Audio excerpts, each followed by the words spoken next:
Hi everyone. Today we'll talk about Mendelow Matrix. We all know what is stakeholder. Stakeholders are referring to those parties who affect the company or who are being affected by the company when the company make a certain decision. So, in analyzing stakeholders, one of the metrics that we can use is called Mendelow Matrix. Why is it important for company to analyze stakeholders?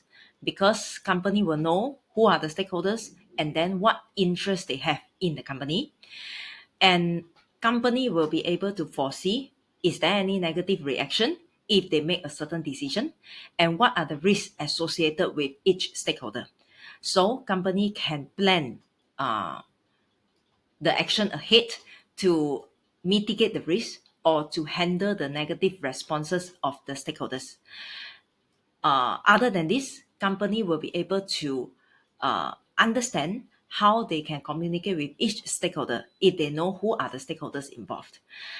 And overall, company will be able to find a solution which balance the interests of all the stakeholders.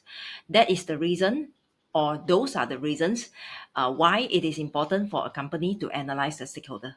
So in analyzing the stakeholder, Mendelow Matrix offer a very straightforward methods to let the company know who are the stakeholders and which position they are in, so we can take action or we can decide the communication channel accordingly. If you look at the Mendelow Matrix that we are looking at now, Mendelow Matrix classifies stakeholders using two axes, uh, including the level of power and also the level of interest.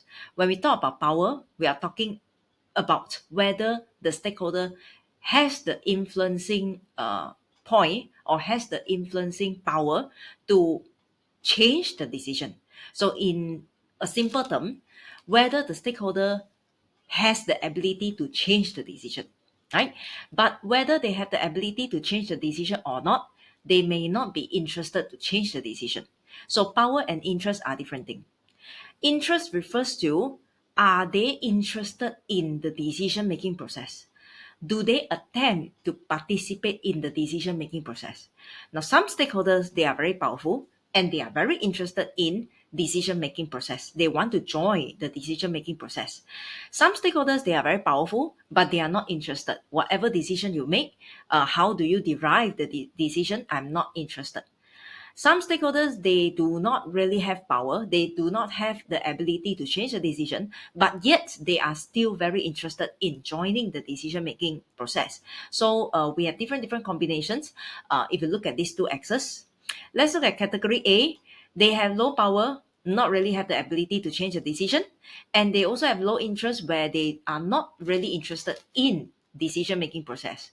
So for this category, we keep the minimum effort, right? We do not need to do much things because they are not really powerful and they are not really interested. For category B, they are not really powerful. They do not have the ability, but they have very high interest. They are very interested to know how the company derive a certain decision. So for category B, we need to keep them informed. We have to inform them about our decision because they are very interested in that. But because they do not have the ability to change the decision, uh, to minimize the resources, usually company can choose not to involve them in the decision making. But of course, company can choose to be ethical as well, to involve some of the stakeholders in the decision making process, even though they do not have the ability to change the decision. Category C refers to high power. They are very powerful in changing the decision, but they are not really interested in changing your decision. So we have to keep them satisfied so that they do not exercise their power to change our decision, right? So in order to keep them satisfied, perhaps we have to understand what the stakeholders want from the company. For example, government want the company to comply to the rules and regulations. So we try our best to comply with the rules and regulations so that they are satisfied and they do not exercise their power. Category B will be high power, very powerful. They are very powerful and they are very interested in the decision making process. So these are the key players that we have to really take note and put our highest priority to, where we will seek their opinion, or we will usually also get them involved in the decision making process, and the decision make must also satisfy them, right? Must get their consensus on the decision making.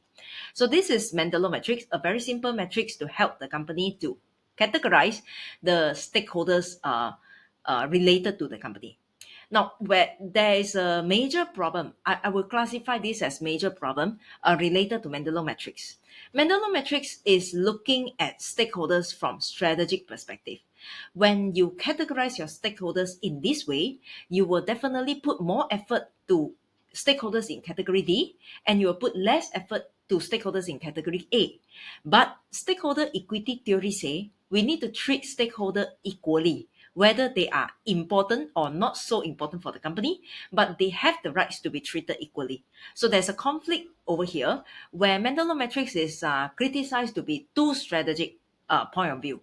It's like when the company follow the idea of Mendelow Matrix, the company will become um, strategic, or in other words to say sometimes they are not so ethical in balancing the interests of stakeholders. So ultimately, how the company should react depends on the company policy, depends on the environmental pressure, environmental issues, and many many more, example like the internal resources that the company has and so on. So understanding Mendelow matrix will help us to understand how stakeholders are analyzed, but it doesn't mean that it must be the only way for the company to analyze the stakeholder and to take action accordingly. Hope you learned something today.